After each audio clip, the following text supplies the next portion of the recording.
আসসালামু আলাইকুম সুপ্রিয় দর্শক, গ্রামে কিংবা শহরে, দেশে অথবা প্রবাসে, যে যেখান থেকে অনুষ্ঠান দেখছেন বা দেখবেন, সবাইকে প্রীতি শুভেচ্ছা ও অভিনন্দন জানাচ্ছি। আরএস টিভি ইউটিউব চ্যানেল দেখার জন্য আপনিও সবান্ধবে আমন্ত্রিত। আরএস টিভির সঙ্গেই থাকুন।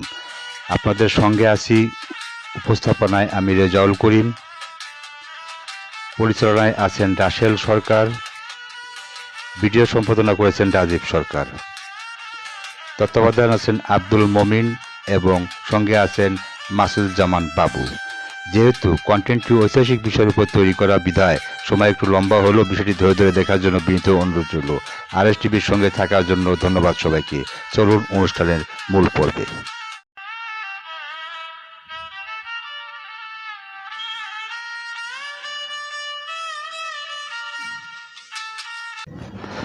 মার্কিন যুক্তরাষ্ট্রের ৪৫তম সাবেক এবং বর্তমান ৭৭তম প্রেসিডেন্ট ডোনাল্ড জন ট্রাম্পের জীবনীর দ্বিতীয় পর্ব ২ এ সকল তথ্য জানতে স্বাগত জানায় নতুন ভিডিওতে।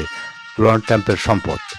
২০২০ সনে দ্য নিউ ইয়র্ক টাইমস ২ দশকের বেশি সময় ধরে ডোনাল্ড ট্রাম্পের ট্যাক্স সংক্রান্ত তথ্য পেয়েছেন। সাংবাদিকরা খুঁজে পেয়েছেন যে ট্রাম্প কয়েক বিলিয়ন ডলারের ক্ষতি কথা জানিয়েছেন। ২০১০ সন থেকে ডোনাল্ড ট্রাম্প $২৮৭ বিলিয়ন ঋণ ফেরত দিতে ব্যর্থ হয়েছেন। ২০২০ এর আগে ১৫ বছর ডোনাল্ড ট্রাম্প ব্যবসায়িক ক্ষতির জন্য ট্যাক্স ক্রেডিট ব্যবহার করে সেই ১০ বছর কোনো আয়কর দেননি, এবং ২০১৬ এবং ২০১৭ এ প্রতিটি $৭৫০ মিলিয়ন ট্রাম্প $১০০ বিলিয়ন সহ সম্পদের বিপরীতে বিক্রি এবং ধার করে তার ব্যবসার ক্ষতির ভারসাম্য বজায় রেখেছিলেন। ট্রাম্প টাওয়ারের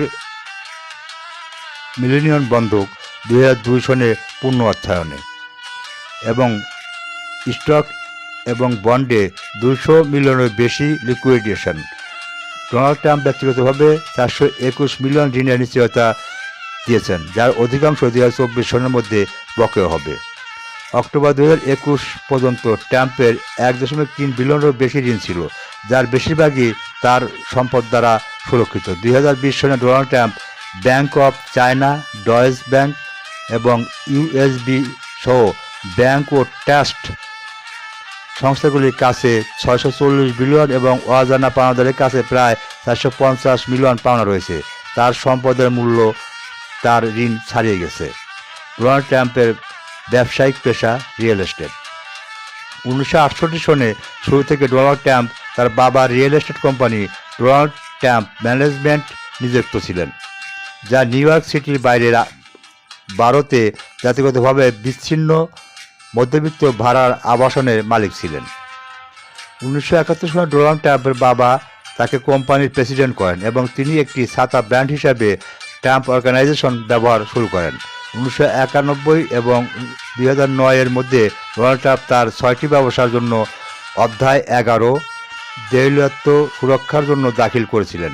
ম্যানহাটনে plaza hotel, Atlantic City New Jersey casino এবং ট্রাম্প হোটেল এবং ক্যাসিনো রিসোর্ট কোম্পানি, ম্যানহাটন এবং শিকাগো উন্নয়ন।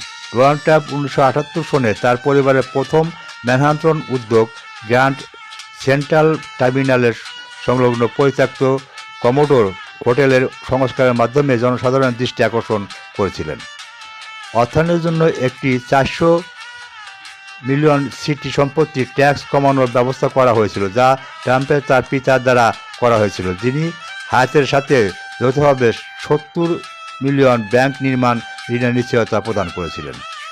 হোটেলটি ১৯৮০ সনে গ্র্যান্ড হায়াত হোটেল হিসাবে পুনরায় চালু হয়। ভবনটিতে ট্রাম্প কর্পোরেশন এবং ট্রাম্পের পিএসি এবং সদর দপ্তর রয়েছে এবং ২০১৯ পর্যন্ত এটি ট্রাম্পের প্রাথমিক বাসভবন ছিল। ১৯৮৮ সনে ডোনাল্ড ট্রাম্প ১৬টি ব্যাংকের একটি কনসোর্টিয়াম থেকে ঋণ নিয়ে প্লাজা হোটেলটি অধিগ্রহণ করেন। হোটেলটি ১৯৯২ সনে দেউলিয়ত্ব সুরক্ষার জন্য দাখিল করে এবং একটি পুনর্গঠিত পরিকল্পনার ১ মাস পরে অনুমোদিত হয়েছিল। ব্যাংকগুলি সম্পত্তির নিয়ন্ত্রণ নিয়েছিল। ১৯৯৫ সালে ডোনাল্ড ট্রাম্প ৩ বিলিয়ন ব্যাংক ঋণ খেলাপি হয়েছিলেন এবং ঋণদাতারা বিশাল এবং অপমানজনক পুনর্গঠন এর মাধ্যমে তার অন্যান্য সম্পত্তির সাথে প্লাজা হোটেল দখল করে নেয়, যা ডোনাল্ড ট্রাম্পের ব্যক্তিগত দেউলিয়ত্বের এড়াতে অনুমতি দেয়। প্রধান ব্যাংকের অ্যাটর্নি ব্যাংকের সিদ্ধান্ত সম্পর্কে বলেন যে তারা সবাই একমত যে ডোনাল্ড ট্রাম্প মৃতের চেয়ে বেঁচে থাকতে পারবেন।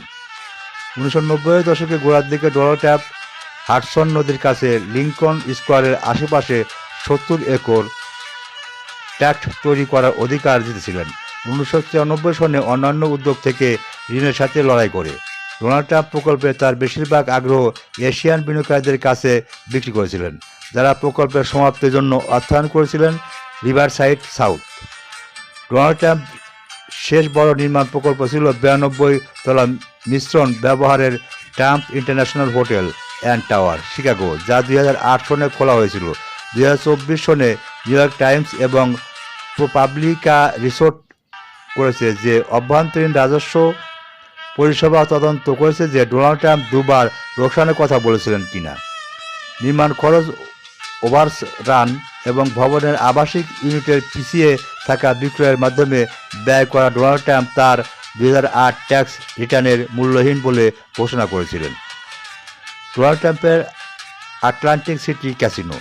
1984 সনে ডোনাল্ড ট্রাম্প হলিডে কর্পোরেশন অর্থায়ন এবং ব্যবস্থাপনার সাহায্যে ট্রাম্প প্লাজা একটি হোটেল এবং ক্যাসিনোতে হাউস খোলেন।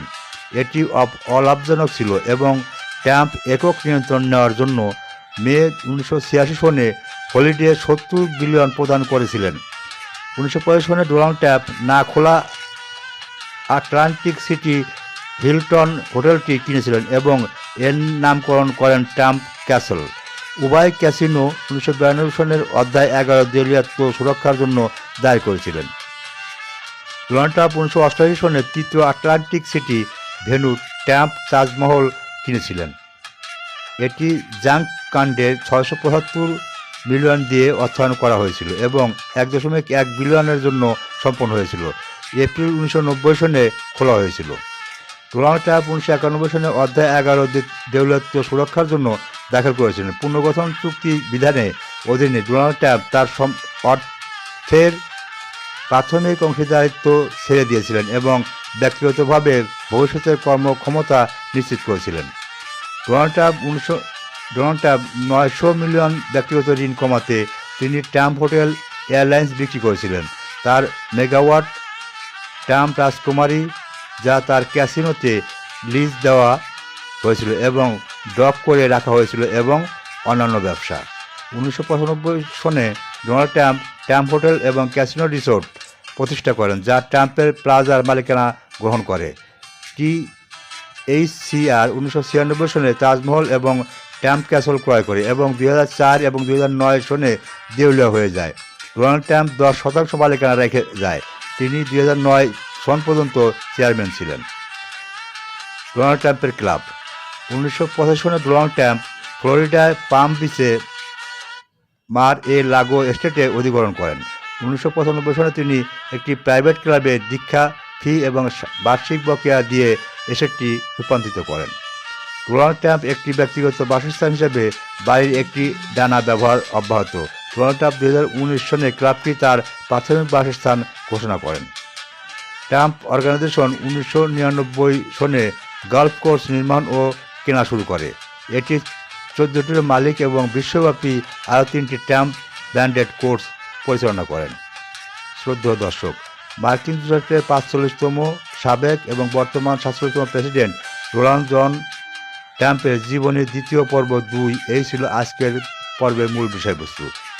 মার্কিন যুক্তরাষ্ট্রের 45তম এবং বর্তমান 47তম প্রেসিডেন্ট ডোনাল্ড ট্রাম্পের জীবনের তৃতীয় পর্ব 3 দেখার জন্য আপনার আমন্ত্রিত। এখানে বিদায় নিচ্ছি। আরএস টিভির সঙ্গেই থাকুন। আল্লাহ হাফেজ।